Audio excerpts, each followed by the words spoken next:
Hi, my name is Kelli McGowan, and I'm motivated to have a little chat about a unique approach to horrible catastrophic diseases, but also participating in collective upliftment of the way that we're navigating through any health issues, and furthermore, navigating through our pursuit in technology that can help everybody heal. I've been involved in groups for over 30 years and deeply involved. And the 12-step groups have some really great traditions on how to run groups. And I've noticed that the successful groups that are really clean and pure, the ones that I've volunteered for and been deeply involved with for long periods of time, have a lot of similar themes. And those are that, when the group is cohesive and when the common welfare of the group is the most important thing, but that the agendas are clean and pure.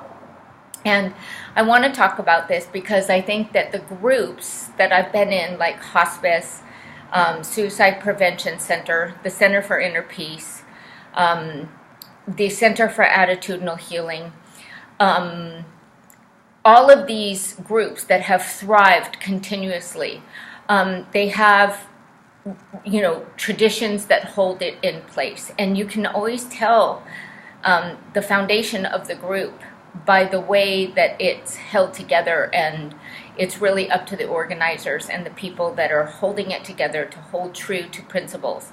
And I held Course in Miracles groups all over the Bay Area with the Center for Inner Peace.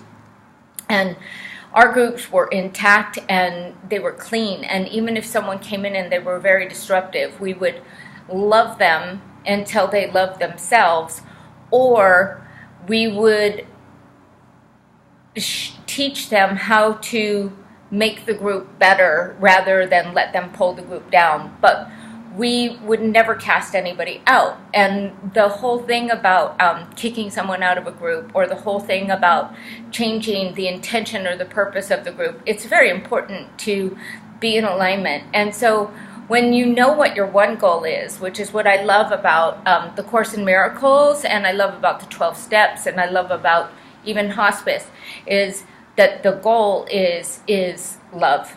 And to give is to receive. Like how much I got out of helping people in this most intimate nightmare of transitioning from your body. And I just wanted to say that, when a group is on purpose and it keeps its eye on the ball continuously, which is to give is to receive, and, it will thrive. Like if it doesn't have hidden agendas or switch, seats on the train. Like you can't serve two masters. Either you're going to serve love and go all the way for love and oneness, or it can get sticky. And a lot of times when, and I'm going to just say this, when money becomes an agenda and scorekeeping becomes an agenda, it is of the ego to be counting and scoring and watching and checking and even having a money attachment. There is a very big difference between work and service. And most of us that have, severe disabilities, one of the best ways to have a healing mind is to share healing. And, to do that, you get fed energy, you get fed like just sharing that light and sharing the hope when you're told by the Western medical model that all is hopeless. And when you start to share your experiences where you've had, miraculous things happening. And, it's interesting because with this disease that I have, with my, I dance with the razor's edge of having use of my hands and having use of my body and my brain, my body knows the difference. Like when I'm working, like when it's work, I lose all of my ability and focus. But when I'm serving, it's serving me back. And so a real gift, a true gift, is one that gets bigger and increases in value when given away. And another gift is the one of the ego, where the person who gives it away has less, and the person that gets it has less. So when we're talking about gifts and true gifts, yeah, I could use some donations that help me to keep teaching this stuff. Do I ask for them? Hardly ever. When it's work, would be nice to get paid, and it'd be nice to know that people want to get paid.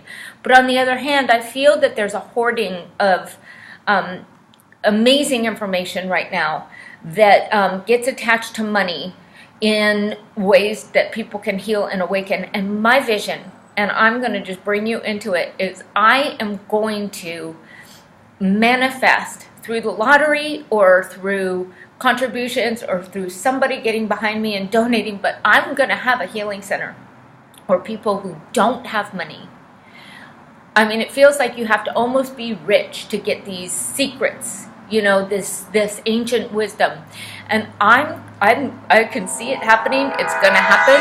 I'm going to have a center where I can allow people and good teachers. I can give teachers good money so that they can make some money for their families and have fun. And I can make it, it's going to happen. I don't have a penny right now. I'm so far in debt trying to stay where I'm at right now. I've got people helping me left and right and loaning me money and so on and so forth. So I'm not like in a position to do this, but I can see it happening. And so those kind of visions where if it's meant to be, and I also can see, last night I had so many symptoms that, the purification that I go through during these practices, like I couldn't use my hands and my feet last night. They were filled with these hollow tubes and so inflamed that I couldn't even get my fingers to work, and my face I don't recognize. I can show you pictures of what happens sometimes, and the purification, like, it's hard work, and I have to also face with that maybe I'll wake up tomorrow and I won't have abilities to use my hands and arms and legs and feet, and maybe I will be in a home. So I advocate for focusing that it all is purification if you're deep in practice, but also get ready for all possibilities. Like, I can see this center happening, but I'm not clinging to it, and it's of the higher purpose. Like, this needs to happen, and this is so clean and so pure. And I really feel that if we all start coming from this clean and pure heart, where this is good for everybody, for the highest good, for everybody, can't we feel so joyful when we connect in that way? Like, we're going to have this place where people can really come and get healing and really be loved and held and not have to have a money agenda. I just see that purity and I see that possibility, and that is what I want to share. To stay in alignment and keep your eye on the ball. For me, my only goal is love. And if all this chaos has to happen to show me how to clear out all this crap so I can still see love, then bring it on. And may it be simpler and not be so damn hard, because it's been blank and brutal for the last 6 years. But it also keeps showing me the deeper I go with losing my ability to breathe and choking and incontinent and all the other stuff that I've gone through in this last 6 years. Every time I'm vile and awful and I clean it up and I return to love, it's mending all of this stuff, and I'm healing. I'm coming back from parts of frontal temporal dementia that nobody has come back from being violent and aggressive and inappropriate to having a loving heart, from not being able to cry and be in apathy for 2 years to crying and feeling. I even get the chills when I watch a silly little movie. And so, of course, I want to share all this information with people. I don't have enough strength and ability to do it right now. I got to keep getting the information for now. But if you can hang on until I'm healed, I'm going to be giving this away in every single way that I can, as long as I can. And yes, I'd love people that have money and that can afford to help me to help others. I mean, that is what I need right now, too. So I'm not asking for money, but I do say to the universe, I give away this information. This is what I do all day. And I know the difference between when it's work and I can't do it and when it's helping me and helping others. Because Marianne Williamson was very clear when she said that we're here to help people. But helping people will never disempower them or ourselves. So when I feel disempowered, that's codependency, and that's not where I'm useful, and it's not going to serve me or anyone else.